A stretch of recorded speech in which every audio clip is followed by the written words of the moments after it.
Hello tout le monde, j'espère que vous allez bien. Je m'appelle Meryl Sekou. J'ai dépensé près de 300 000 € en publicité depuis mes débuts en e-commerce.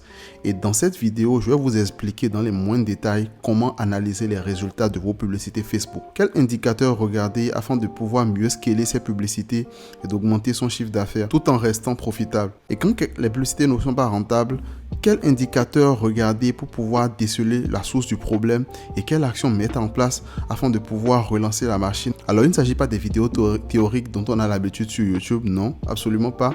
Dans cette vidéo, j'illustre tous les conseils, toutes les stratégies que je partage par une étude de cas d'un compte publicitaire où j'ai dépensé plus de 42 000 $ avec un ROAS sensiblement égal à 3, donc ça m'a permis de générer près de 110 000 € sur ma boutique e-commerce.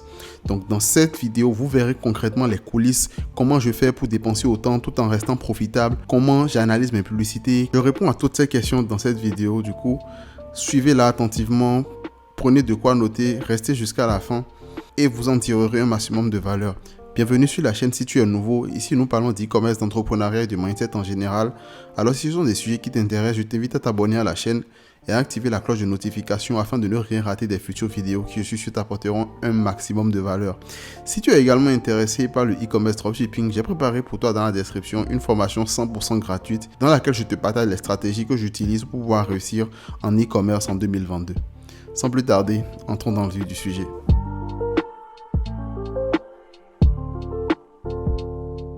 Dans un premier temps, avant de pouvoir analyser votre publicité, vous devez savoir comment configurer votre dashboard afin d'avoir les chiffres, les différentes métriques que vous voulez devant vous et leurs différents chiffres et savoir concrètement quelles décisions prendre. Dans un premier temps, je vais vous montrer moi comment je fais pour configurer mon dashboard afin d'avoir une vision 360 sur tout le business. Donc, depuis mon business manager, j'arrive à avoir une vision globale sur tout ce qui se passe dans le business et ça me permet de prendre les bonnes décisions. Donc, je vais vous montrer comment je fais ça. Donc ici, nous sommes dans notre business manager. Alors, pour commencer, je vais d'abord, voilà.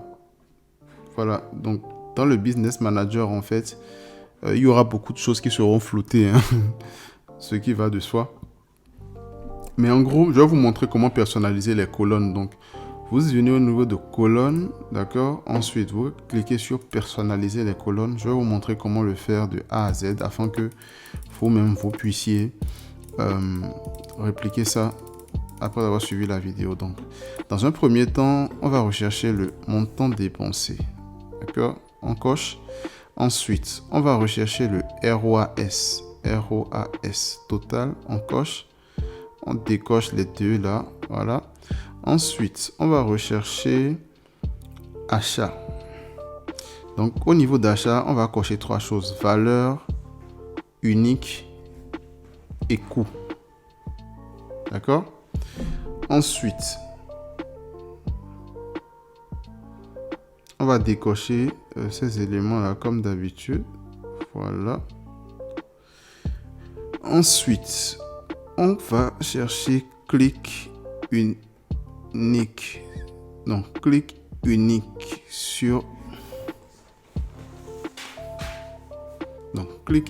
sur des liens sortants. Voilà, on coche.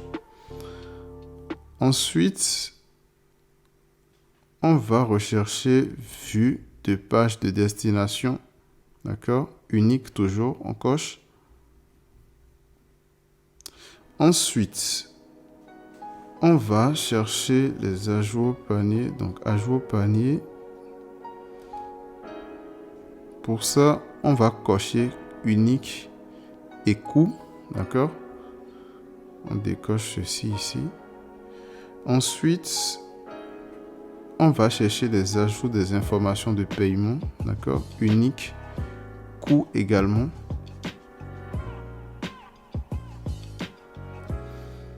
Ensuite, on va chercher le CPM.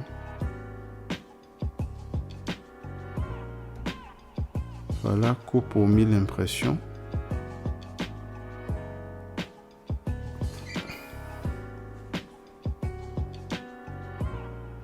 Ensuite, on va chercher le CTR. Donc, le CTR qu'on va chercher ici, ce n'est pas le CTR tous, d'accord? Le CTR tous, il indique le pourcentage, les clics, tous les clics que les gens effectuent sur la publicité. Donc, que ce soit les likes, les partages, les commentaires, etc. Par contre, ce qui nous intéresse ici réellement dans notre tunnel de vente, c'est le CTR unique sur les liens sortants. Donc, CTR unique sur les liens sortants. Donc, ça indique concrètement le pourcentage de personnes qui ont vu et qui ont cliqué sur un lien sortant. Donc, le lien qui va vers votre boutique e-commerce. Donc, on clique là, on coche ça. Ensuite, pareil, on va chercher le CPC, coupe à clic sur un lien. D'accord? Ensuite, nous allons chercher la durée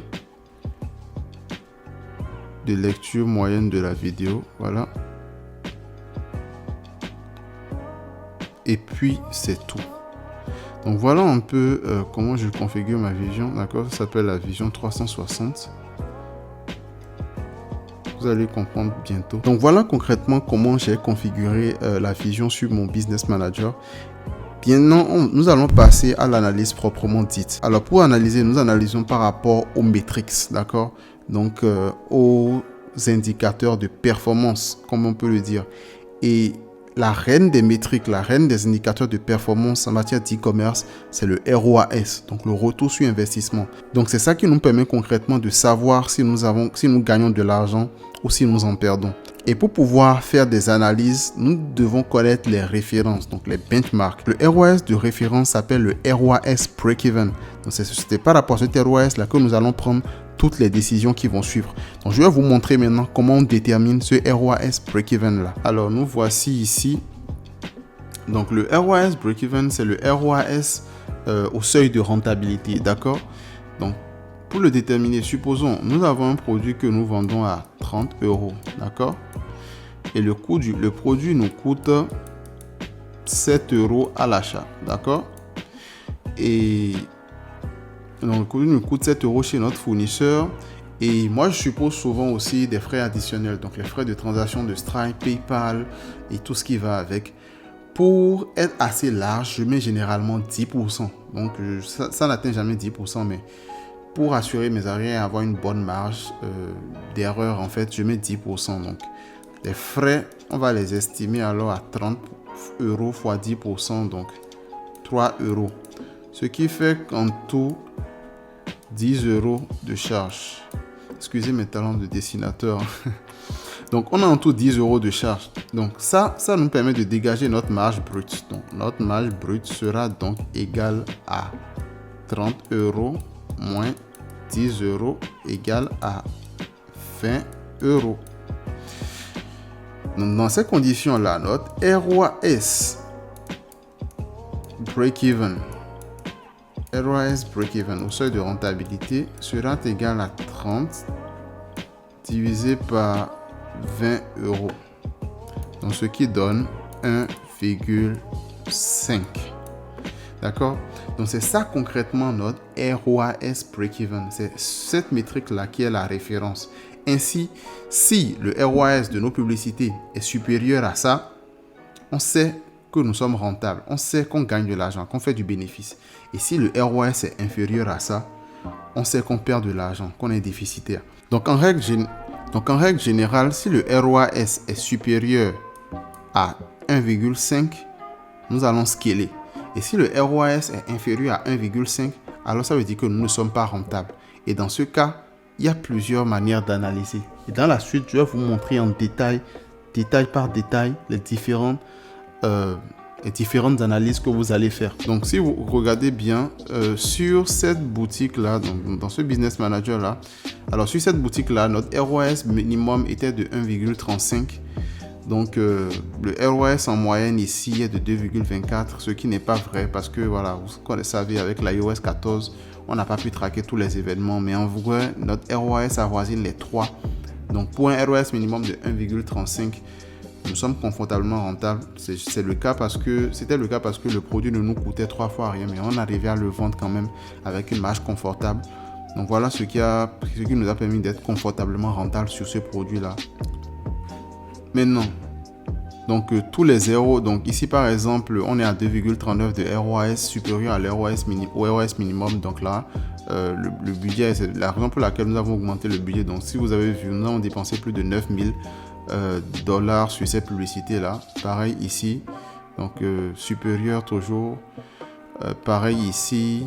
Donc les ROAS donc les publicités dont les ROAS sont inférieurs au ROAS minimum, tout comme là je n'en vois pas. Bon, tout comme celle-ci par exemple. Vous voyez, on a juste dépensé 48 $ dessus et on n'est pas allé loin parce que c'était pas rentable.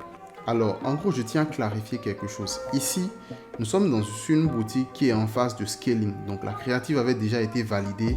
Et là, maintenant, on teste juste différentes audiences, on teste juste différents intérêts afin de voir concrètement lesquels marchent le mieux. Ce qui nous permet de faire quoi? Donc, quand nous avons un intérêt, donc étant donné qu'on est déjà persuadé que notre créative marche bien, lorsque nous avons un ROAS inférieur au ROAS break-even sur un intérêt, on coupe directement, d'accord?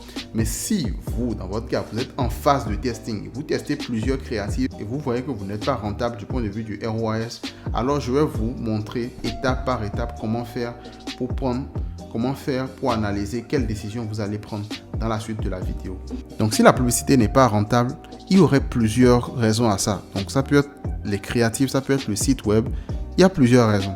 Donc, nous allons analyser ces raisons-là étape par étape. Dans un premier temps, nous allons faire une première escale au niveau des créatives. Donc, si notre publicité n'est pas rentable, le premier réflexe, c'est d'aller voir au niveau des créatives. Et au niveau des créatives, comme je vous l'ai dit tantôt, nous avons aussi des benchmarks que nous allons respecter.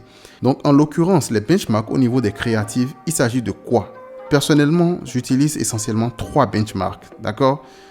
Le CTR, Outbound Click, c'est-à-dire le pourcentage des gens qui regardent la créative et qui cliquent pour se rendre sur le site. D'accord? Ça fait 1. Ensuite, je regarde aussi le CPC lien, donc le coût par clic sur un lien. Et enfin, je regarde la durée de visionnage minimum. Donc, ce sont ces 3 métriques-là qui, principalement, moi, me permettent de juger de la qualité d'une créative ou pas. Et en gros, en ce qui concerne le CTR Outbound Click, il doit être supérieur ou égal à 3% en général, d'accord, pour une bonne créative, d'accord. En ce qui concerne le CPC, il doit être inférieur à 1 $ en ce qui concerne les publicités sur le marché américain et inférieur à 30 centimes en ce qui concerne les publicités sur le marché francophone. À prendre avec des pincettes, bien sûr.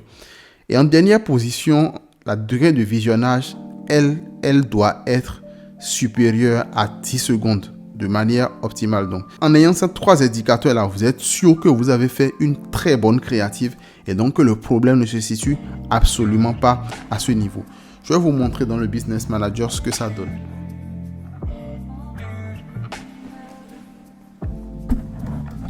Alors, comme vous le voyez ici, d'accord, donc comme je vous l'ai dit, la reine des métriques, c'est le ROAS. Donc, c'est quand le ROAS est défaillant qu'on va voir au niveau des autres métriques.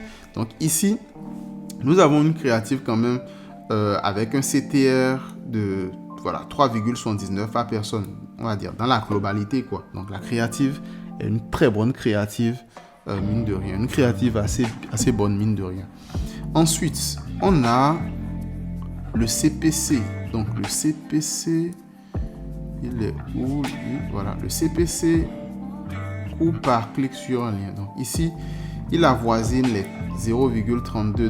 Donc les 32 centimes, quoi. Un instant, je vais...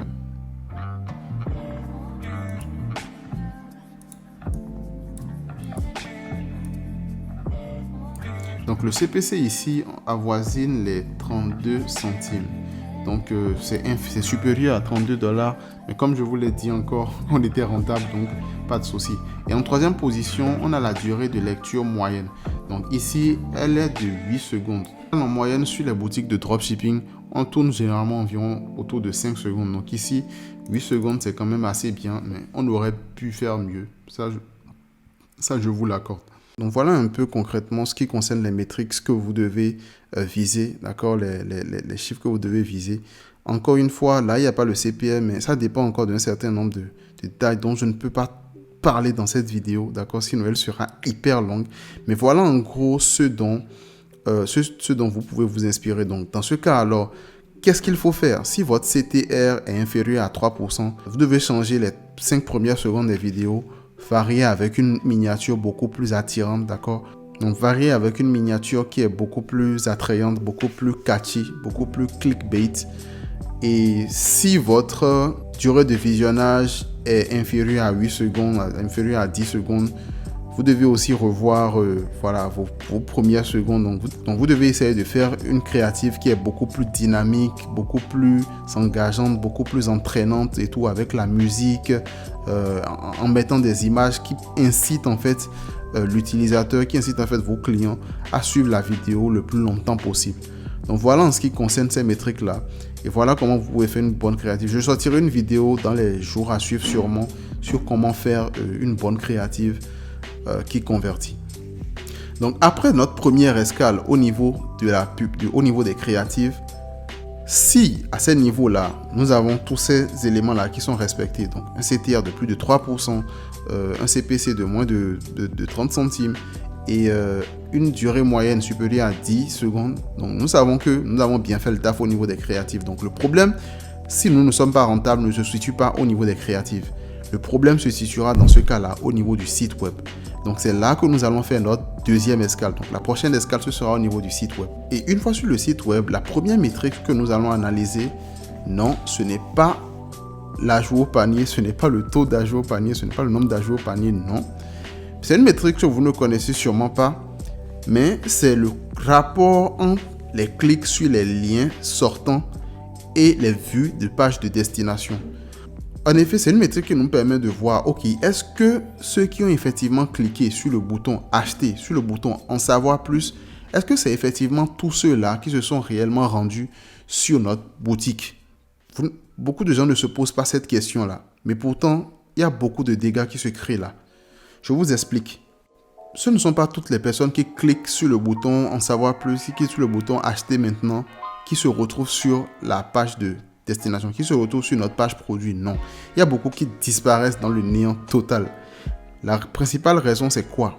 La vitesse de chargement de votre site internet. Donc, je vais vous montrer concrètement dans le dashboard sur à quoi ça ressemble, comment vous pouvez analyser ça.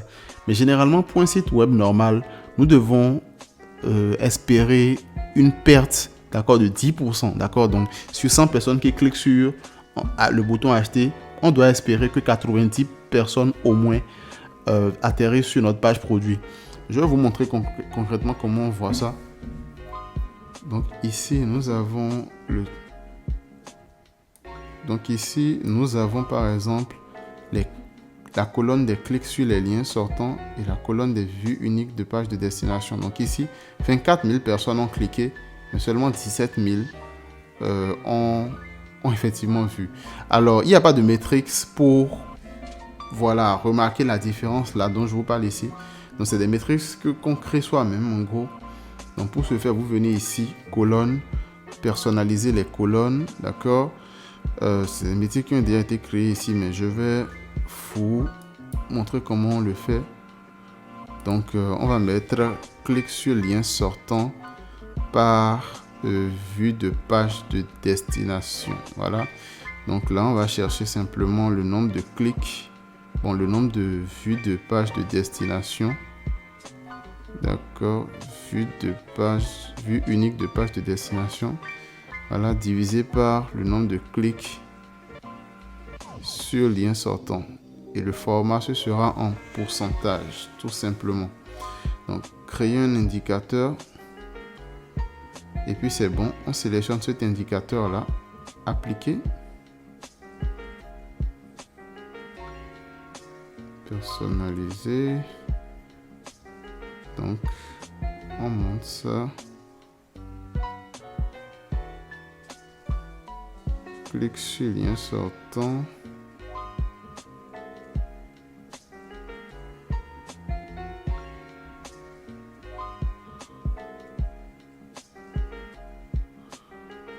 Excusez-moi, j'ai du mal à me retrouver là.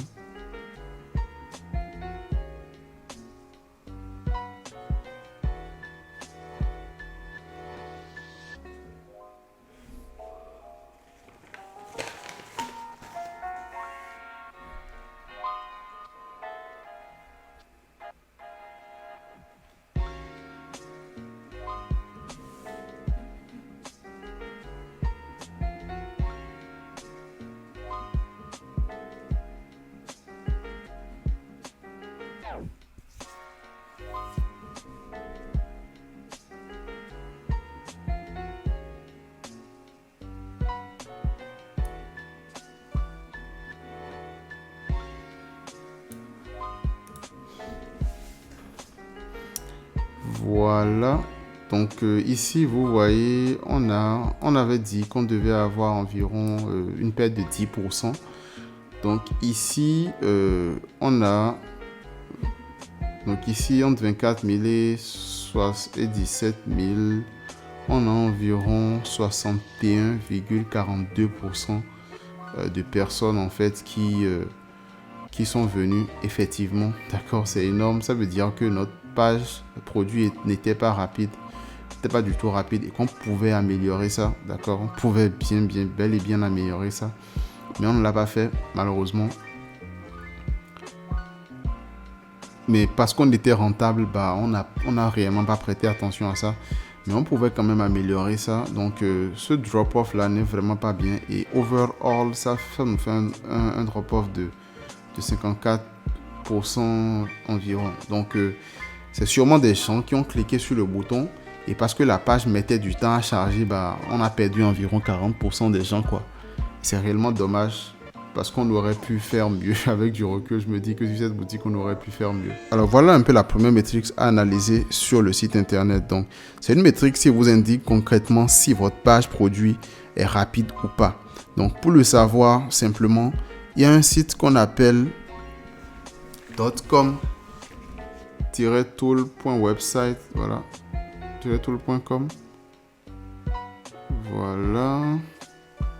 Voilà le site en question. L'avantage avec ce site, c'est que ça vous permet de faire des tests compte tenu de la localisation de votre choix. D'accord? Parce que si vous êtes en Afrique, par exemple, et que vous allez sur le testeur de vitesse de Google, donc Google Speed Test, ça peut vous faire le test en considérant que vous êtes en Afrique. D'accord? Alors que vos clients se trouvent, eux, en Europe. Donc, ça permet de faire des tests à travers diverses positions dans le monde. Donc, si je prends par exemple l'exemple d'un site, donc theaudi.com, d'accord, un site que vous connaissez sûrement,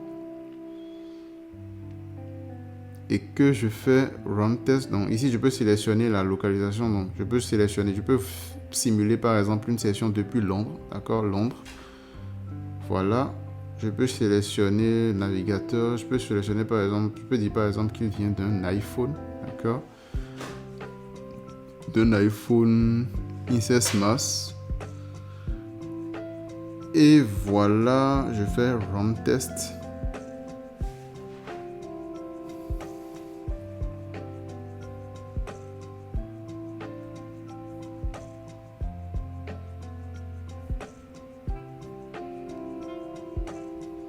Et concrètement, ça me permet de savoir que, ok, cette page-là charge complètement 3,80, d'accord. Mais, donc, c'est un peu lent. Certes, c'est un peu lent. Mais, voilà, les éléments significatifs chargent rapidement en 1 seconde 30. Donc, c'est pas mal du tout. Donc, vous pouvez utiliser ce site-là pour pouvoir déterminer la vitesse de chargement de votre site de façon optimale. Vous devez vous situer à une vitesse de 2 secondes en moyenne, d'accord?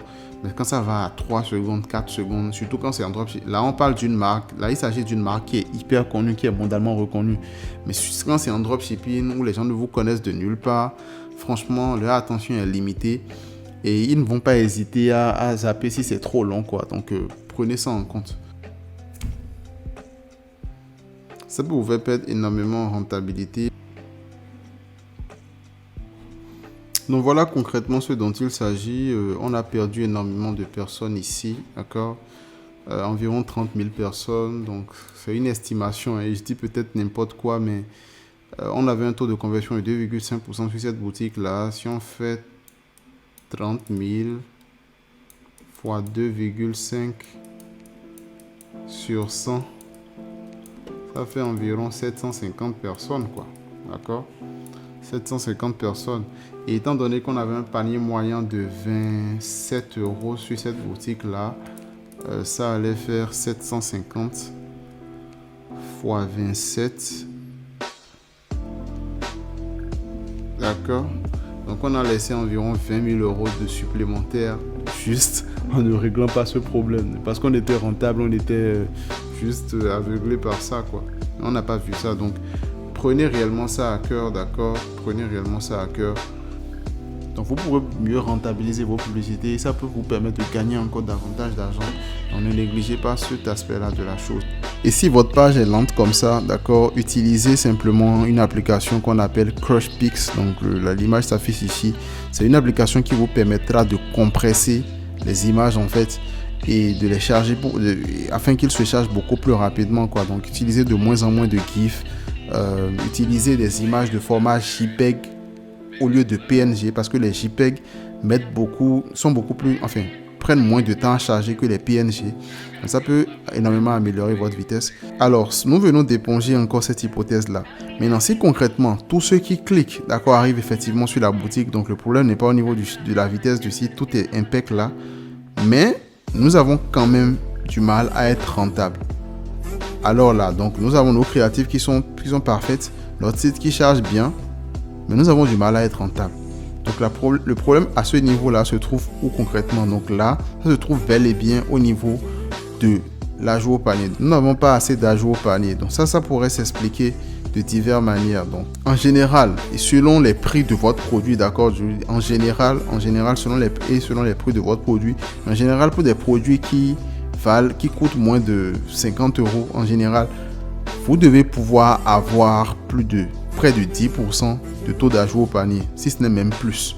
D'accord, c'est une métrique pour laquelle vous devez viser. C'est une métrique que vous devez viser en fait. 10% d'ajout au panier, c'est systématique. Si votre produit est...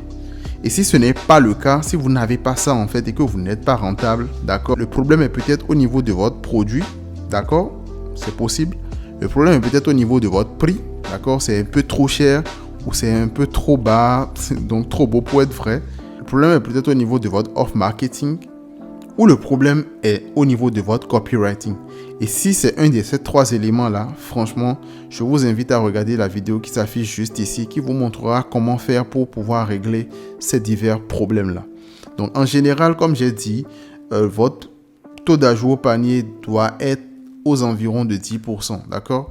Et si on regarde bien dans notre Business Manager ici, nous sommes...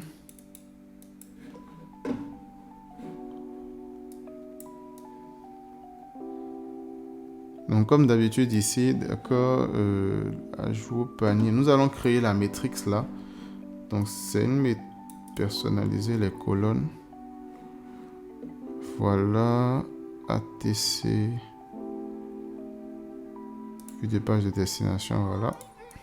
C'est une métrique qui avait déjà été créée. Donc, en général ici, pour cette métrique là, voilà, nous sommes quand même bien confortables. Donc, pour tous ceux qui viennent sur le site, en fait, plus de 10%, donc 13% ajoute au panier. Donc là, on est assez confortable. Donc, le problème ne se situe pas. Donc bon, comme sur cette boutique là, on était rentable. Donc, avec plus de 13%, en fait, on est dans les normes, quoi. C'est ce que je veux dire. Et ensuite, si vous avez beaucoup d'ajouts au panier, donc plus de 10% d'ajouts au panier, mais que malgré ça, vous n'êtes pas rentable, ça veut dire qu'il y a un problème entre l'ajout au panier. Ça veut dire qu'il y a un problème au niveau des achats. Donc, en général, en fait, pour 10 personnes qui ajoutent au panier, vous devez avoir 3 achats. Donc, environ 30% de ceux qui ajoutent au panier finissent par acheter. Donc, pour ça, on a également cette colonne, on a également cette matrix là qu'on a. Donc, achat par ajout au panier. D'accord? Et sur cette boutique là, on est à 31%. D'accord, en gros. On est à 31% en gros. Donc, environ un tiers des gens qui ajoutent au panier sur notre boutique achètent. Donc à ce niveau-là, on n'a pas de problème. Donc, en gros, au niveau de la boutique, vous devez veiller à ce que voilà, vous perdez minimum 10% du trafic qui vient de Facebook pour atterrir sur votre boutique. Donc, vous perdez au maximum 10% du trafic du moins. Ensuite, vous ayez au minimum 10% des visiteurs qui ajoutent au panier. Et ça, je le répète encore, ça dépend du prix de votre produit, etc. Pour des produits beaucoup plus chers, ça peut être moins. Mais en gros, gardez ça en tête. Et enfin, vous devez avoir 30% de ceux qui ajoutent au panier, qui achètent. Donc en gros, voilà un peu les métriques que vous devez viser lorsque vous faites vos publicités. Donc vous avez là de façon résumée les stratégies que j'utilise, comment j'analyse personnellement, et comme vous l'avez vu de A à Z, c'est complètement logique, d'accord? Je n'ai rien inventé. Si vous pensez que tout ce que je n'ai pas dit, tout ce que j'ai dit n'est pas logique, dites-le moi dans les commentaires, mais c'est complètement logique, d'accord? Et c'est comme ça que Facebook marche. Ce n'est pas de la magie. Il suffit juste d'être logique et tout vient normalement, d'accord? Donc soyez juste logique, analysez les données, utilisez aussi le bon sens pour améliorer les stratégies. J'ai quand même présenté j'ai quand même présenté en substance la stratégie que j'utilise. Il y a encore beaucoup d'autres détails que je ne pourrais pas aborder, sinon cette vidéo va réellement prendre une éternité, d'accord? Donc, mais j'ai quand même fait l'effort d'aborder le nécessaire. Et donc, avec cette vidéo, vous pouvez déjà vous en sortir, quoi. Donc, dites-moi si vous aimez des vidéos de ce genre-là. Franchement, je sais qu'elle va plaire à beaucoup de monde, qu'elle va aider surtout beaucoup de gens à être mieux focus, à être mieux décisif en fait au niveau des publicités. Donc dites-moi dans les commentaires si vous avez apprécié, partagez-la autour de vous, d'accord? Partagez-la énormément, likez la vidéo si vous l'avez appréciée, partagez-la, dites-moi dans les commentaires, partagez-la autour de vous. Rejoignez-moi sur mes divers réseaux sociaux qui s'affichent quelque part là. Et on se retrouve bientôt pour une nouvelle vidéo. C'était Meryl. Ciao.